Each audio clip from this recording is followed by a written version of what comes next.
여러분 안녕하세요. 반갑습니다. 여러분과 함께 화학 공부하는 홍성대 선생님입니다. 자, 우리 이번 시간은요, 이제 3단원의 대망의 거의 마지막 막바지까지 왔는데요. 바로 분자의 극성과 무극성에 관련된 내용을 조금 살펴보려고 합니다. 자, 하기 전에 지금까지 배웠던 내용을 좀 큰 흐름으로 다시 한번 정리를 하고 오늘 분자의 극성 여부를 판단하는 해보는 시간을 가져보도록 할게요. 자, 우리 어떤 내용을 좀 크게 배우고 있냐면요. 자, 우리가 화학식이 만약에 주어졌어. 화학식만 보고도 뭘 할 수 있다? 그치, 그 분자의 구조식을 알 수 있다. 더 정확히 얘기하면 루이스 구조식을 알 수 있다. 자, 이 루이스 구조식을 알 수 있는 방법은 바로 루이스 전자 점식을 그려보면 루이스 구조식을 알 수 있고요. 이렇게 루이스 구조식을 그려보면 공유 전자쌍의 수 그리고 비공유 전자쌍의 수가 몇 개인지를 좀 판단을 할 수가 있고요. 그리고 결합의 종류, 단일 결합인지 다중결합, 이중결합, 삼중결합인지를 우리가 알 수가 있다라고 했습니다. 하지만 이러한 루이스 구조식에 큰 한계점이 있었죠. 한계점이 뭐야? 그렇지, 얘는 평면으로밖에 2차원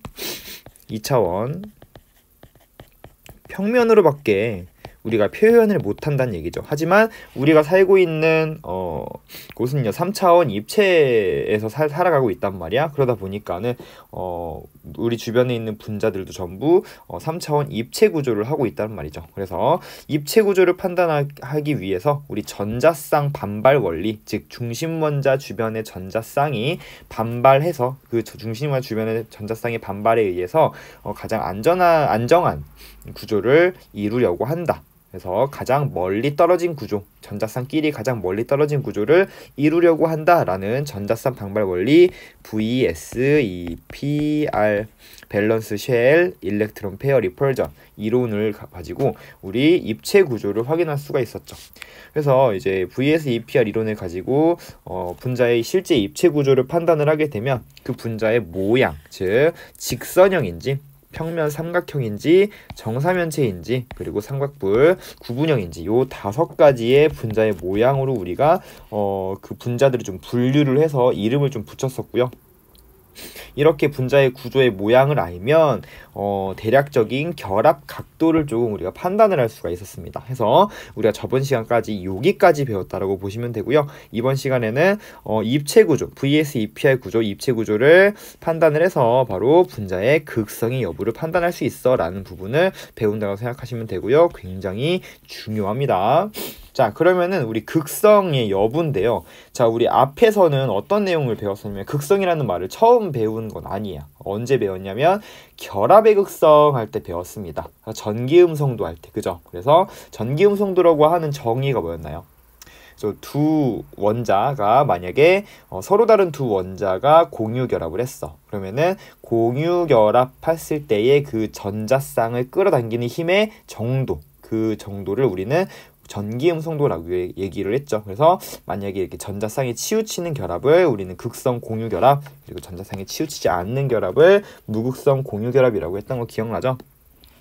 다시 한번 기억을 떠올리면 A라는 원자와 B라는 원자가 있었는데 얘네들이 이런 식으로 공유 결합을 형성하고 있었대요. 그런데 공유 결합에서 전자쌍을 끌어당기는 힘의 정도인 바로 전기음성도 일렉트론 네거티비티라는 값이 A보다 B가 더 크더래. 즉 B는요 A보다 전자쌍을 끌어당기는 힘이 더 커. 그 말은 무슨 말이야? 요 전자쌍은 A와 B 정확하게 중간에 위치하는 것이 아니라 B 쪽으로 치우쳐질 거야. 그 치우치는 정도를 우리는 벡터로 표현할 수 있어. 이런 식으로. 그걸 뭐라고 불러? 쌍극자 모멘트. 그래서 쌍극자 모멘트는 이렇게 표현을 하고요. 쌍극자 모멘트 값이 0이 아니야. 그래서 이러한 결합은요. 이러한 전자쌍은 아마 B 쪽으로 치우친 전자쌍의 치우침이 있는 공유 결합을 극성 공유 결합이야 라고 불렀던 거죠. 그죠?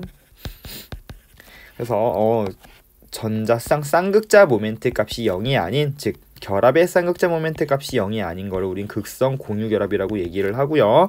자, 무극성 공유 결합은 뭐였냐면 서로 같은 원자가 이렇게 공유 결합하고 있어. 그러면은 서로 전자쌍을 끌어당기는 힘의 정도가 똑같기 때문에 이 전자쌍은 원자의 핵과 원자의 정확히 중간에 위치할 거야. 전자쌍에 치우침이 없어. 즉 전자가 치우치는 정도를 그릴 수가 없는 거죠. 쌍극자 모멘트 값을 그릴 수가 없는 거. 이 값이 0이기 때문이죠. 따라서 이렇게 쌍극자 모멘트 값, 결합의 쌍극자 모멘트가 0이야. 이런 거 우리는 무극성 공유결합이야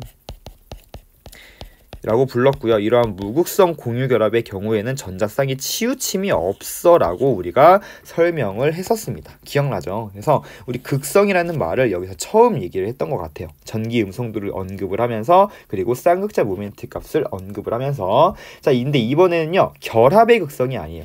여기서는요. 결합의 쌍극자 모멘트를 얘기했다면 쌍극자 모멘트 이제는 분자의 쌍극자 모멘트를 좀 얘기해 보려고 합니다. 다시 말해서 분자의 쌍극자 모멘트라는 것은 뭐냐면요. 결합의 쌍극자 모멘트의 합을 의미합니다.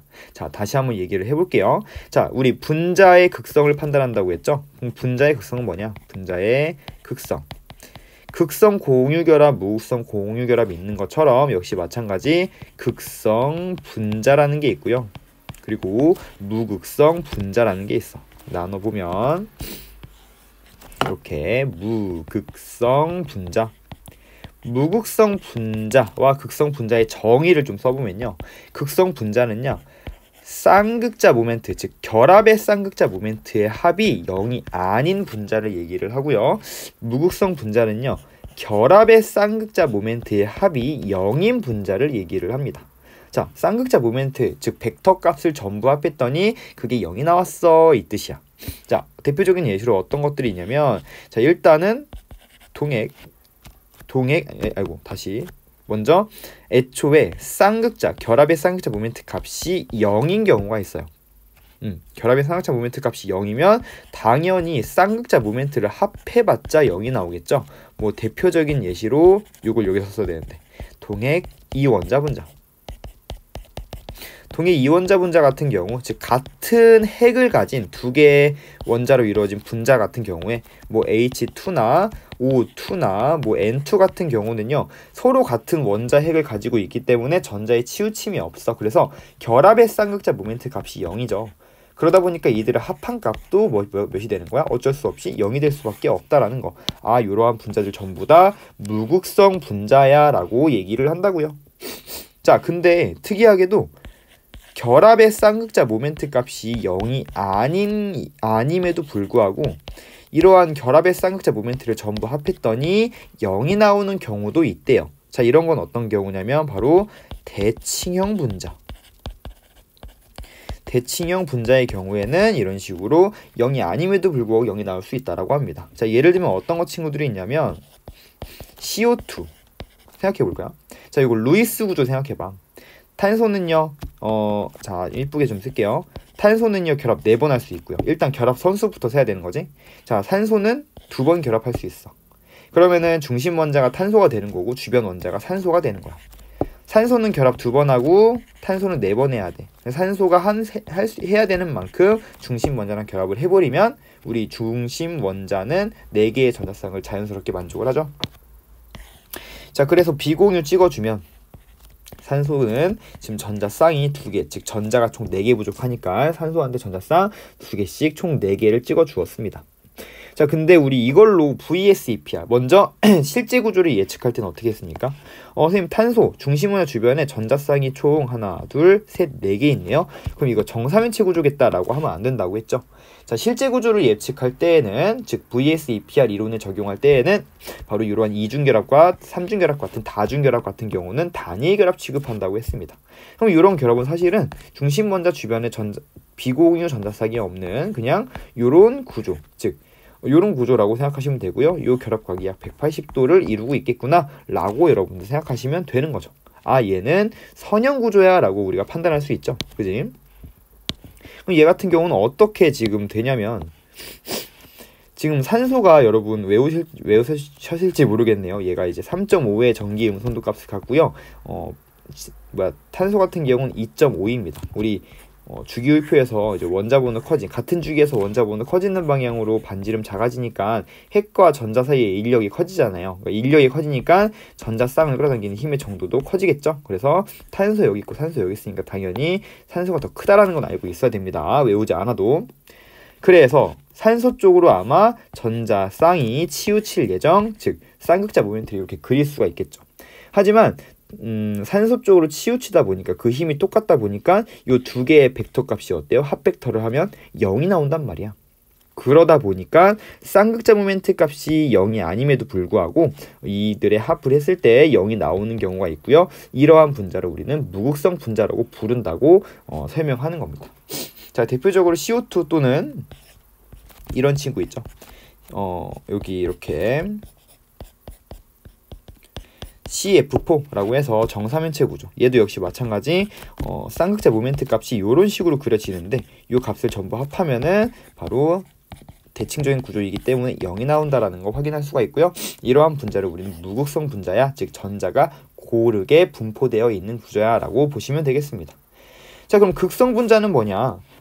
쌍극자 모멘트를 합했을 때 0이 아닌 것들을 얘기를 해요. 자, 대표적으로 어떤 게 있냐면요. 일단 기본적으로 당연히 쌍극자 모멘트, 결합의 쌍극자 모멘트는 0이 아니어야겠죠. 즉 극성 공유 결합에서 비대칭형 분자이라고 설명을 하는데 이러한 분자들 같은 경우가 바로 우리가 극성 분자라고 얘기를 할 수가 있습니다. 대표적인 예시로 뭐 NH3, NF3 한번 보시면 뭐 NH3 볼까? NH3 보시면 이게 질소가 여기 있고요. 얘 같은 경우 이제 루이스 구조 그려보면 질소의 비공유, 일단 질소랑 수소 이렇게 배치를 하고 단위 결합 연결한 다음에 비공유는 질소한테 찍으면 되죠. 자, 이거 실제 구조는 어떤가요? 요거 원래는 이제 전자 쌍의 구조는 3면체인데 하나, 둘, 셋, 4개 있기 때문에 전자 쌍의 구조는 3면체인데 하나가 비공유로 치환되어 있기 때문에 어때요? 삼각뿔의 형태를 띠죠. 그래서 이렇게 비공유 전자쌍 이렇게 있고요. 그리고 여기 수소, 앞으로 나와 있는 수소, 뒤로 들어가 있는 수소, 이런 식으로 표현할 수가 있겠죠. 자, 얘 같은 경우 여러분 질소 같은 경우는 전기 운송도가 3.0이고요. 수소는 이제 2.1입니다. 지금 수소 쪽으로 이런 식으로 전자쌍이 치우칠 예정에 있는 거야. 그러다 보니까 어때요? 지금 보면은 얘 같은 경우 쌍극자 모멘트 합을 해도 0이 나올 것 같지가 않아요. 그죠? 왜냐면 얘를 합하면 이쪽 방향으로 어때요? 이렇게 쌍극자 모멘트 값이 그려지겠죠? 무슨 말 하는 거냐면 일로 밀면 전자쌍이 이 질소 위쪽으로 치우칠 거란 얘기야. 그지? 이걸 합해보면. 그러니까 아무튼 결합의 쌍극자 모멘트를 합했을 때 0이 아닐 거라는 게 느껴지잖아요. 이런 경우가 바로 극성 분자야 라고 부르는 거고요. 질소는 부분적인 마이너스, 수소는 부분적인 플러스 전하를 띌 예정에 있는 것이죠. 이렇게 여러분들 판단을 하시면 되겠습니다. 자, 그럼 여러분들한테 질문을 한번 해볼게요. 자, 이거 한번 물어볼게요. 자, OF2라는 분자가 있어. 우리 요거 이렇게 그리면 이렇게 되겠죠. 자, 요거는 극성 분자일까 무극성 분자일까? 자, 지금 잠깐 멈춰보고 한번 여러분들 대답을 해보세요. 자, 잠시 멈추고, 자, 잠시 멈춰. 자, 뭐라고 얘기했어요? 자, 아마 극성 분자라고 얘기한 친구들도 있을 것 같고요. 당연히 무극성 분자지라고 생각한 친구들도 있을 것 같아요. 자, 당연히 무극성 분자지라고 하는 친구들은 어떻게 이렇게 생각했을 것 같아. 자, 산소가 있고요. 플루린이 있어. 그럼 플루린 쪽으로 전자쌍이 치우치네. 그러니까 일단은 극성 공유 결합인데 얘네 보니까 서로 대칭적으로 배치가 되어 있어서 지금 보면은 이 벡터를 합했을 때 당연히 상쇄가 되는 것 같아. 상쇄가 되니까 0이 되니까 얘는 극성 공유 결합을 가지고 있지만 합했을 때 0이 되는 무극성 분자야 라고 판단을 하는 친구들이 많아요. 자, 근데 그렇게 실수하시면 절대로 안 됩니다. 자, OF2는요 전형적인 극성 분자이고요. 얘가 왜 극성 분자냐면 우리가 이렇게 분자의 극성을 판단할 때는요 언제나 그 분자의 실제 입체 구조를 가지고 판단하셔야 돼요. 그러니까 극성 분자냐 무극성 분자냐를 판단하기 전에 먼저 VS-EPR 이론을 이용해서 입체 구조를 파악하신 다음에, 즉 입체 구조 파악이 선행되어진 다음에 분자의 극성을 파악하시는 게 되는 거예요. 자, 얘 같은 경우 지금 선생님이 루이스 구조를 그렸기 때문에, 즉 2차원 평면 구조를 그렸기 때문에 이렇게 생겨 먹었지. 사실은 여기에 뭐가 있어요? 비공유 전자쌍이 있단 말이야. 그 얘기는 뭔 말이야? 전자 쌍에 배치는 3연체 구조야. 전자 쌍에 배치는 3연체 구조이면서 지금 보면은 요 플로린 찍혀 있는 거잖아. 그죠? 그래서 여러분들 이렇게 생각하시는 거죠. 아, 얘가 이렇게 굽어 있는 형태가 되는 거고요. 자, 만약에 이쪽으로 전자쌍이 이렇게 치우칠 예정이 있으니까 이쪽 치우치니까 전체적으로 이렇게 전자쌍이 치우치겠죠. 그래서 플루오린은 부분적인 마이너스, 산소는 부분적인 플러스를 띠는 이러한 분자일 거야. 즉 하나의 분자에 두 개의 부분적인 극이 나뉘어져 있어 극성 분자라고 부르는 겁니다. 이렇게 해가지고 우리 극성 분자와 무극성 분자를 판단해 보았다고 생각하시면 되겠습니다. 요거 한번 필기해 놓으시고요. 다시 우리 프린트로 넘어와서 설명을 좀 읽어보도록 할게요. 그래서 지금 분자의 성질이야. 그래서 무극성 분자와 극성 분자를 봤다고 보시면 되고요. 여러분들 이제 많이 헷갈릴까봐 조금 단어 용어를 좀 정리를 완벽하게 해볼게요. 이렇게 썼어 얘들아. 이건 쌍극자 모멘트인데 이 의미는요, 결합의 쌍극자 모멘트예요. 결합의 쌍극자 모멘트를 뜻하는 기호고요. 자, 만약에 이렇게 썼어? 그럼 이 말은 뭐야? 결합의 쌍극자 모멘트의 시그마니까 합이죠. 합.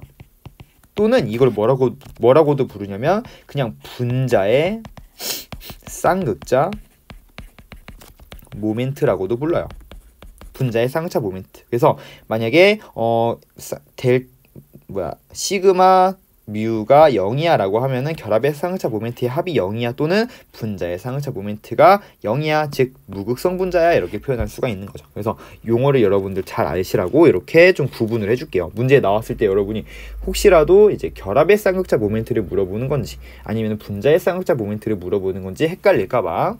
그래서 분자 내 결합의 쌍극자 모멘트의 합이 즉 분자의 쌍극자 모멘트가 0이면 그거는 무극성 분자라고 얘기를 한다. 즉 대표적인 예시로 동여액 이원자 분자 H2O2, N2들이 있다.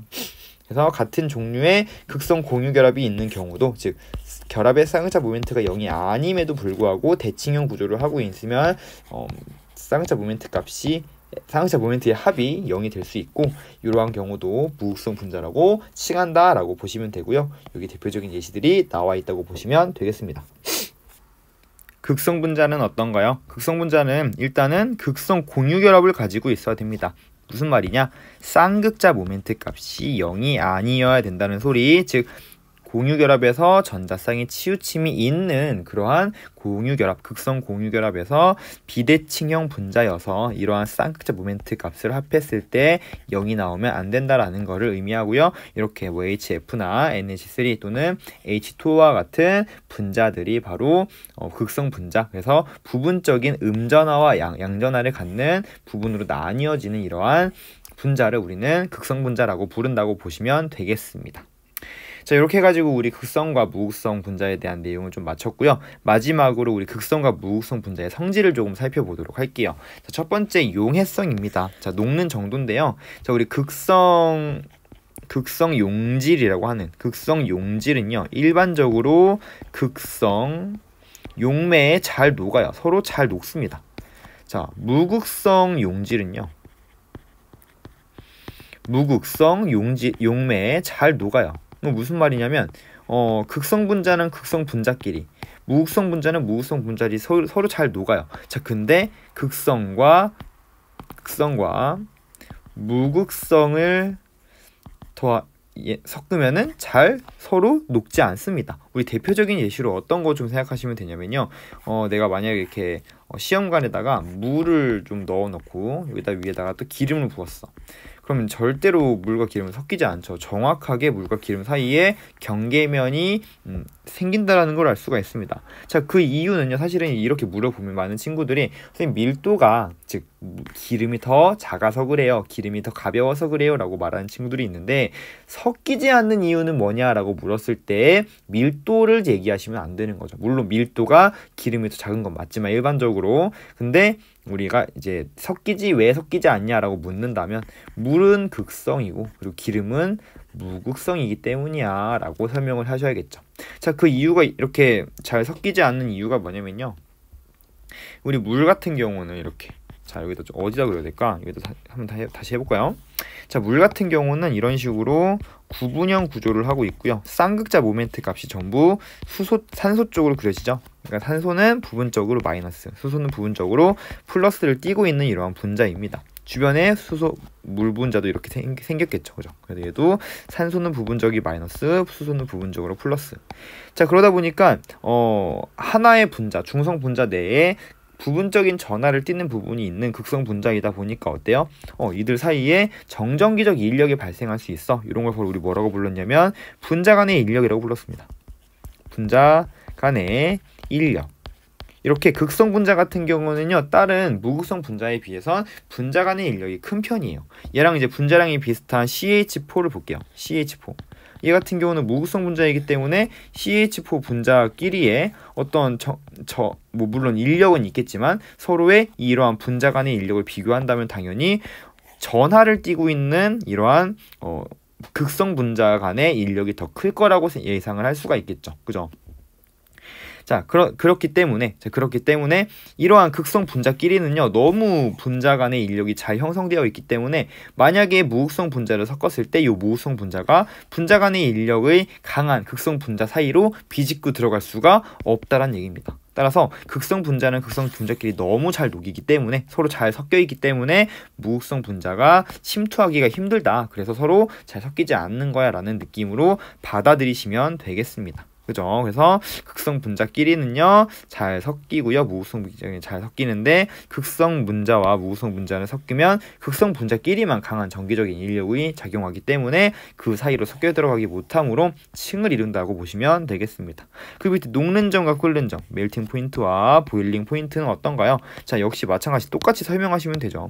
보면 우리가 분자가 녹을 때나 끓을 때, 즉 물이 고체 상태의 얼음이 이제 물이 되고 액체가 되고 리퀴드가 되고 그리고 수증기가 될 때 우리 요 공유결합이 끊어지는 게 아니라고 했죠. 뭐가 끊어지냐면 바로 이 분자 간의 인력이 끊어지면서 상태 변화를 하는 것인데, 이러한 상태 변화를 하는 지점의 그 온도, 그 하는 지점의 템퍼러처 온도가 바로 이때가 멜팅 포인트고요, 이때가 보일링 포인트다라고 얘기했었죠.